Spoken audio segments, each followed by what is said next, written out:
Hey guys, and welcome back to the Never Dream. I thought I'd add one for the old vlog. Maybe tell a story of how I started off being a bike messenger. A lot of people do it just to pay the bills, and kind of. But I was one of the lucky ones to kind of turn it into sort of somewhat of a career. That'll be stories for like later on, for kind of down the line.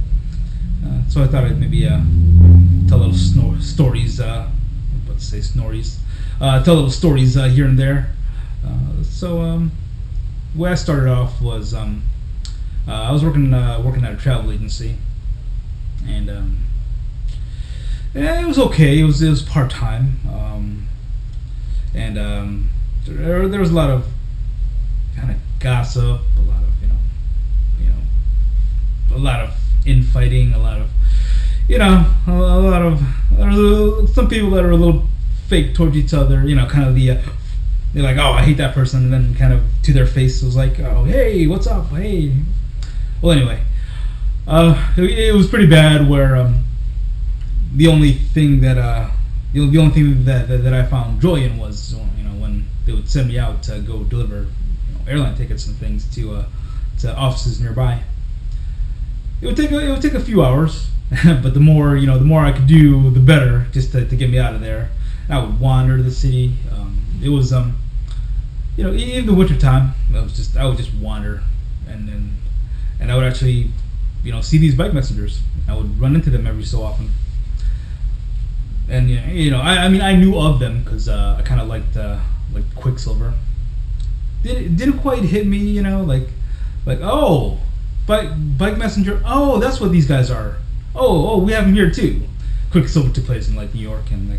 Anyway, after I started talking to them, like, oh yeah, we're just get a bike. There's companies all over, and so I decided to check it out. So next thing I know, I'm applying for it. I brought a resume, got all dressed up. I didn't know. So everyone's kind of laid back, and it's a dirty job. You're out there riding your bike in all kinds of weather, and most people were in like t-shirts and jeans, and even the office people were just kind of laid back, and they were messengers themselves.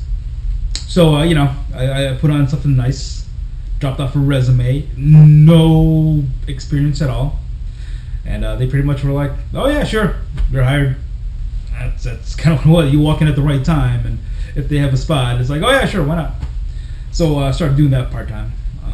The other time that I wasn't working at the travel agency, and I had let a friend borrow a bike, my only bike. Let him borrow it. It was like months because I didn't care. So it was months before I even said, hey, can I get my bike back? And it was funny because he kind of did things to it that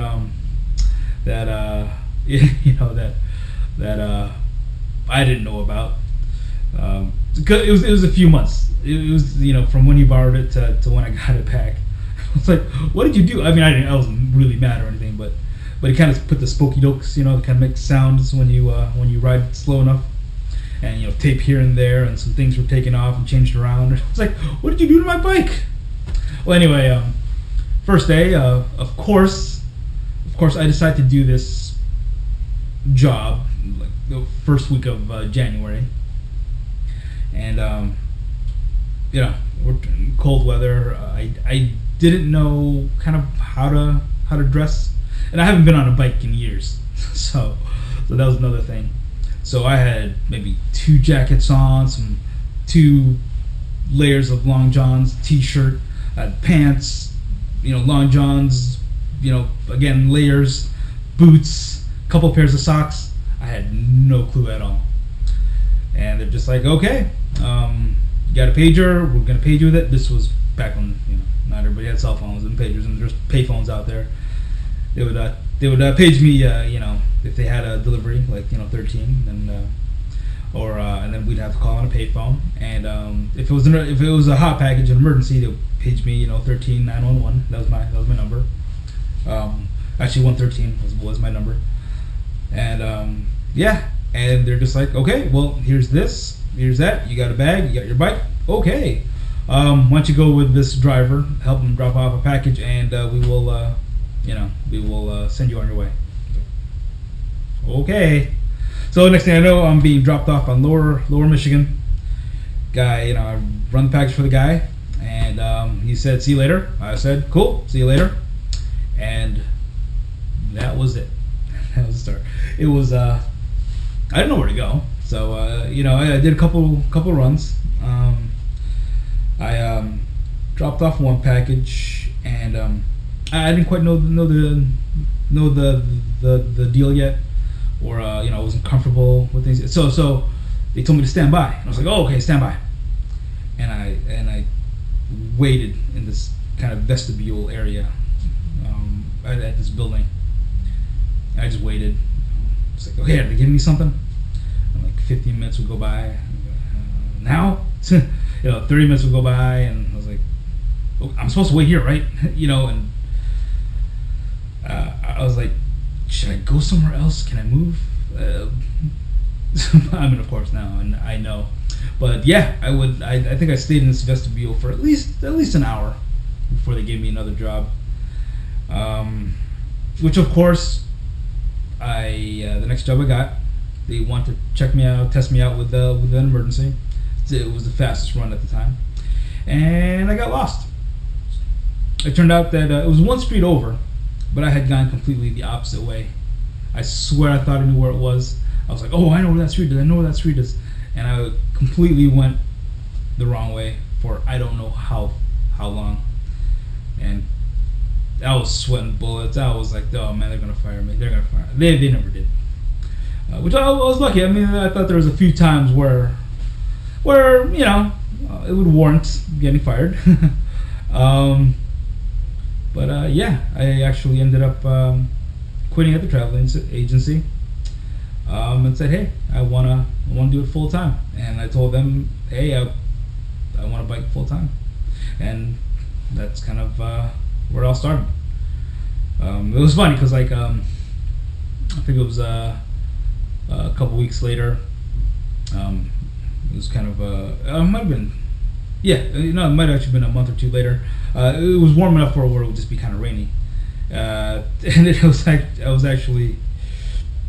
would call them up and be like, "Do we work on rainy day?" I thought it'd be like a car wash where you kind of wash cars, and weather's bad that you don't go. But I had to call and ask, "Do we work on a day like today?" They're like, "Yeah." I was like, "Oh, okay." And that was probably the first kind of miserable, the first time of feeling miserable, and of years to come, of being kind of uncomfortable and wet and biking in like cold and rain and just there are a couple times where I'm just like, "Oh, what did I do? I don't want to do this. What did I do?" But as time progressed and I was getting more and more used to like bad weather, it started getting you pumped. It's kind of like, I was like, I got through the rain. I'm letting the rain just kind of drip down. I'm not wiping it from my eyes, and just all gung ho and like, and I would get through it, and I would just be like, I went from getting home the first couple of days and sitting on the couch in my lawn johns and 2 jackets and 3 layers and a couple pairs of socks and boots, and passing out on the couch, to coming home on a rainy day, it's being soaked and drenched, taking that shower, which made it feel like the greatest shower ever that you've ever taken, and just being pumped and wanted to just kind of go back out and do things. So yeah, that was kind of my introduction, first maybe couple months in being a messenger. Well, hope you enjoyed. If you have a messenger story, that you might want to drop down or anything, just like, subscribe. You got your own little story to tell. Tell it. You can make your own little video, send it, or just type out a little story. So yeah, send it. All right, talk to you later.